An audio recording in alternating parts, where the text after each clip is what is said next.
Bueno, buenos días. Recién la doctora presentaba, digamos, esta interacción, contaba que yo junto a un grupo de personas, porque nadie hace nada solo, eso tiene que ver con cómo conceptualizamos los derechos humanos también, habíamos creado en algún momento la Asociación Miguel Ragone, que yo representaba de alguna manera esa asociación, y que tiene que ver esto con derechos humanos. Yo en 10-12 minutos quiero invitarlos a jugar un juego y a ver si al final de mis palabras podemos construir un concepto entre todos que yo quiero dejarles. Ese juego es que armemos entre todos la relación entre derechos humanos y procesos hermanos, ¿sí? Este segundo concepto, procesos hermanos. Quiero comentarles un poco desde la sociología clásica, desde las estructuras de larga duración dentro de la historia. Realmente permítanme que haga uso, por ahí si se quiere, de alguna terminología académica, de algunos autores, pero solamente para dejarles alguna línea, por si ustedes quieren leer y profundizar algo de esto que yo les voy a contar. Lo que yo pensé para compartir con ustedes, quiero presentarles un título a partir del cual vamos a ir desmenuzando la idea. Y el título es hablar un poco de la formación del campo y del concepto de derechos humanos en Salta concretamente. Ir de los movimientos sociales a la política pública. Y todo esto entendiendo cuál ha sido el proceso evolutivo por el cual el Estado monopoliza el uso de la violencia. Son como tres cosas bien complicadas. Por un lado, entender el concepto que muy magistralmente lo estaba presentando la doctora Salinda acá, de derechos humanos. Este concepto con el que operativizamos absolutamente todas las políticas de derechos humanos. Pero por otro lado, entender cómo ese concepto de derechos humanos se transforma en política pública. Ustedes todos vienen del ámbito de la plasmación de las políticas públicas que se van originando a partir de cómo vamos formando también entre todos el concepto de derechos humanos. ¿Qué tiene que ver el Estado en esto? Yo me voy a permitir presentarles escuetamente la idea de dos grandes clásicos dentro de la sociología en las ciencias sociales. Uno es Max Weber y el otro es Norbert Elias, los dos sociólogos. Weber, quienes tuvieron oportunidad de leer algo en las ciencias sociales, ustedes saben que es como el papá de todas las ciencias sociales. ¿Y por qué es importante? Porque él empieza a pensar desde la academia qué es el Estado, esto que vivimos todos nosotros, que hoy nos constituye la identidad, digamos. Es como que nada se puede pensar por fuera del Estado. Sin embargo, hay cosas que están por fuera del Estado. Y eso tiene que ver con la manera en que nosotros conceptualizamos los derechos humanos. El otro, Norbert Elias, es un hombre que se murió ya hace unos años, comenzando los 90, y pasó por los procesos es un sociólogo alemán muy potente que tuvo su experiencia en los campos de concentración del nazismo. Entonces, sus padres murieron en campos de concentración y esto le dio a él una particular relectura de Weber. Él es el que construye un concepto de monopolización de la violencia por parte del Estado, que es el que yo les quiero dejar a ustedes acá. Los derechos humanos se entretejen en ese proceso por el cual, a lo largo de, podemos decir, 2000 años de evolución que tenemos como cultura occidental, si se quiere, podemos decir 200 años de evolución que tenemos como momentos en que los seres humanos vivimos dentro del Estado, ¿sí? Antes de 200 años no había Estado como hoy lo conocemos, con gobiernos ya sea monárquicos o democráticos, pero estados modernos, ¿sí? Ustedes saben por qué surge el Estado, por qué las sociedades evolucionamos, avanzamos para vivir en gobiernos que tienen el Estado como eje central. ¿Qué opinan? ¿Por qué? Porque la sociedad necesita organizarse de alguna manera. Y para que la sociedad se organice, ¿qué es lo que hace falta? Controlar primero. La violencia, ¿sí? O sea, los seres humanos tenemos un impulso vital que no es el amor precisamente, ¿no? Es la destrucción. la sociedad evolucionó y se constituyó y permitió que cada vez más personas vivamos juntos haciendo uso de estructuras culturales. Culturales significa que están por fuera de nuestras estructuras biológicas, ¿sí? Para ir dominando la violencia. Pero alguien tiene que conducir la violencia. La violencia cero no existe. Eso es una utopía. Existe la disminución del conflicto, pero la violencia cero como violencia no existe. Entonces, el Estado surge como ese dispositivo para controlar la violencia. Y en ese mismo momento va surgiendo también un concepto de derechos humanos. Y acá, en la Edad Media, los derechos humanos empiezan a ser conceptualizados. Empiezan a ser conceptualizados por la gente que necesitaba ser defendida. ¿Y quiénes eran en la Edad Media quienes defendían a la gente? A ver. El señor feudal, ¿sí? El señor feudal que va armando las policías modernas. Acá las compañeras policías. Luego ese señor feudal que defiende a la gente va armando. Ahí empiezan a aparecer los derechos humanos conceptualizados, miren, de una manera que yo quiero que ustedes retengan en esto del procesos hermanos, ¿sí? ¿Quiénes eran los hermanos que necesitaban de los derechos humanos durante la Edad Media? La gente que no pertenecía a la corte, al feudo, ¿sí? Era el pueblo, digamos, que estaba avasallado en sus derechos, pero no era una persona, eran todas. Esto es fundamentalmente lo que quiero que a ustedes les quede como conceptualización.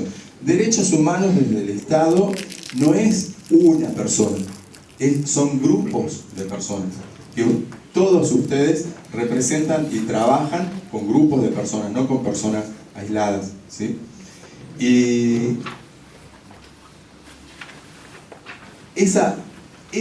esos grupos de personas llevan a la otra herramienta fundamental para entender el concepto de derechos humanos a lo largo del tiempo, cómo se constituye, que tiene que ver con la identidad, ¿sí?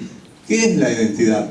No es ni más ni menos que eso que nos hace tener cierta familiaridad con el otro. Para tener identidad, los seres humanos necesitamos sí o sí de un otro.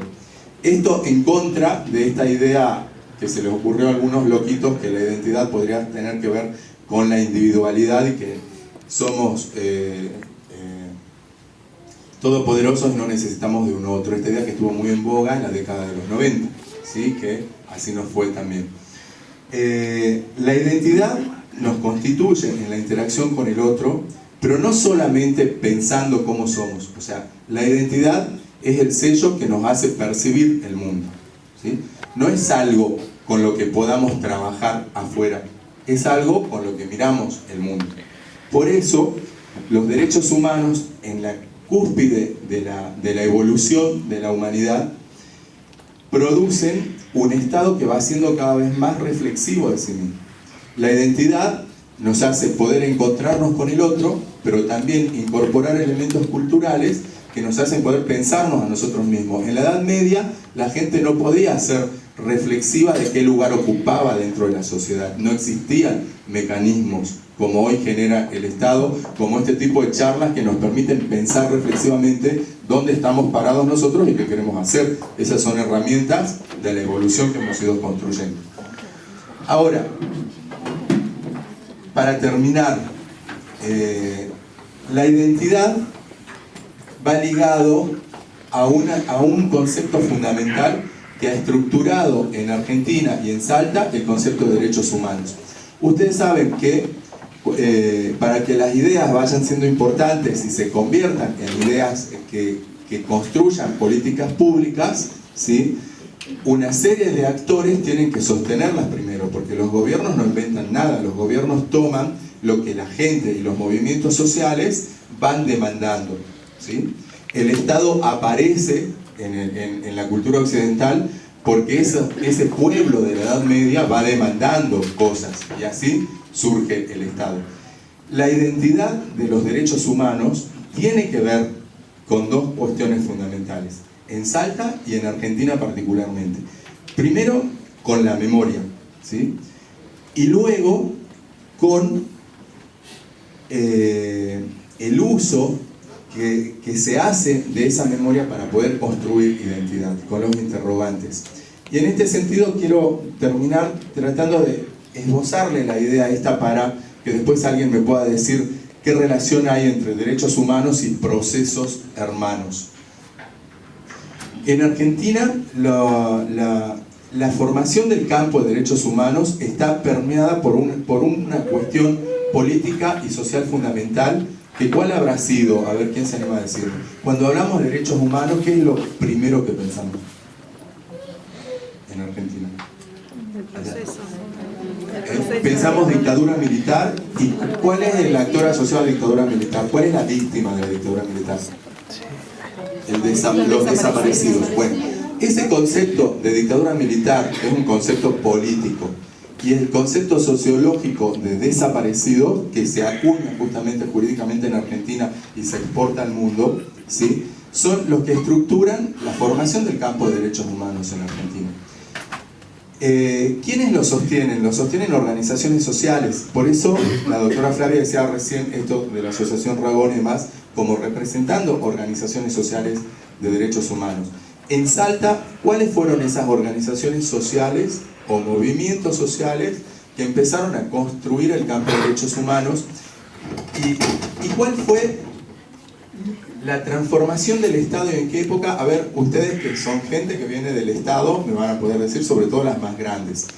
¿Cuál fue el primer síntoma en que el Estado de Salta empezaba a incorporar y a construir burocracia estatal, control estatal en torno a este campo de los derechos humanos? ¿Qué fue lo primero que surgió en el Estado de Salta? ¿En qué época que daba cuenta de este proceso que el Estado va tomando esta demanda de la gente y lo va convirtiendo en una estructura estatal? Las más grandes han perdido la memoria. Bueno, fue durante el primer gobierno del gobernador Juan Carlos Romero, o a ver si yo no soy tan viejo, pero ustedes me podrán ayudar, que surge la Secretaría de Derechos Humanos. No sé si es Romero padre o Romero hijo, me parece que es primer gobierno de Romero hijo. Juan Carlos Romero. Sí, Juan. porque ya se habían firmado todos los pactos internacionales y se produce el cambio de la modificación de la Constitución 1994 y ahí surge. ¿Y quién fue el primer director de derechos humanos? Que era una dirección mínima. Hoy tenemos un secretario, como ustedes acaban de escuchar, que es una superestructura, digamos, con un montón de gente. Pero era apenas una dirección, y a cargo de quién estaba. ¿Qué grupo humano representa para el Estado esta cuestión de derechos humanos inicialmente? ¿Qué se le ocurre? ¿Cuáles son las peores violaciones en Salta en materia de derechos humanos? No. ¿La trata de personas? No. Al norte. Los conflictos del norte. Aborígenes. ¿Okay? Entonces, el Estado, de la mano de las luchas aborígenes, hace esta primera dirección de derechos humanos a cargo de ¿quién? Calermo. ¿Le suena el nombre? Bueno, fíjense cómo va evolucionando luego esta estructura. Entonces, son estas luchas donde el Estado hace hincapié y empieza a evolucionar. Luego empiezan a problematizarse todos los otros derechos humanos y el proceso evolutivo, digamos, de la sociedad argentina después de la cuestión indígena. Ustedes saben qué surgió como derechos humanos. La cuestión indígena por ahí es lo más viejo. Género, mujeres. Hoy género significa un montón de otras cosas que ya la van a ver en el curso, no solamente mujeres. Están los derechos a la diversidad y demás. Y el tema de los desaparecidos. Y ahí el Estado, digamos, el kirchnerismo se constituye tal vez como el emblema del Estado en función de estos derechos humanos y produce un discurso político, con las cosas positivas y con las cosas negativas que tiene producir un discurso jurídico para los derechos humanos, ¿no? Un discurso político, perdón. Bueno, por eso, en Salta, ¿qué pasó? En Argentina, esas organizaciones de derechos humanos que tuvieron un fuerte tinte de los desaparecidos. Se puede estructurar como tres ejes. Antes de la dictadura, durante la dictadura y después de la dictadura surgen organizaciones de derechos humanos. Las primeras tenían que ver con el hombre, como hombre. No estaban las mujeres, ojo, eran hombres.